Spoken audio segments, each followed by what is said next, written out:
Je m'appelle Juliette, je suis céramiste et je fais de la déco et de l'utilitaire. Mon atelier se trouve aux ateliers Jouret à Roubaix.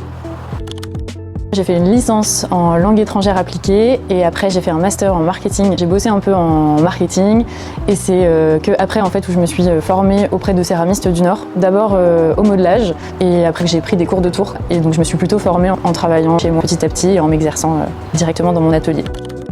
L'administratif, la comptabilité, même la communication, c'est pas forcément mon truc, donc ça va être un peu ça. Après, je pense qu'au quotidien, les grosses difficultés, c'est la prise de décision, parce qu'en fait, on est tout seul à prendre toutes les décisions, et parfois, c'est dur de prendre du recul, donc pour ça, c'est bien de s'entourer, pour réussir à prendre du recul.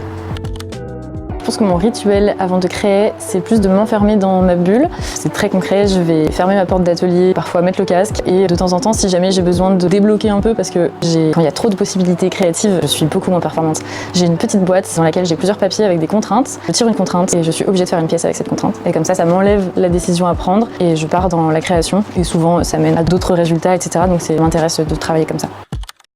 Des choses qui pourraient être intéressantes, je pense qu'ils sont déjà un peu faites, mais en termes d'accessibilité, c'est peut-être pas le top. C'est des marchés de créateurs, créatrices, mais soutenus par les institutions aussi, parce que parfois, quand c'est par des indépendants, on sait pas forcément où on va tomber, c'est pas forcément clair sur comment c'est communiqué, quel sera le public. Et pour nous, c'est hyper important quand on va faire un marché, un salon, de savoir qui sera présent. Si je vais faire un marché et qu'en fait, c'est pas du tout mon public, ce sera du temps et de l'investissement monétaire aussi pour pas grand chose. Donc des choses peut-être plus accompagnantes sur vraiment des marchés ciblés, créateurs, créatrices, et un peu savoir qui serait présent. Mon conseil principal, en fait je pense que j'en ai deux, c'est déjà d'oser faire le premier pas. C'est ça qui est difficile et les freins ils sont à ce moment-là parce qu'ils sont beaucoup psychologiques et donc faire le premier pas parce qu'il y aura jamais vraiment le bon moment pour se lancer. Il y a certes des périodes qui sont plus propices que d'autres, mais voilà, se dire j'y vais. Et aussi bien s'entourer, c'est hyper important, que ce soit dans le perso comme dans le pro. Il faut avoir un entourage soutenant qui comprend ce qu'on fait et avec qui on peut échanger pour pouvoir avancer.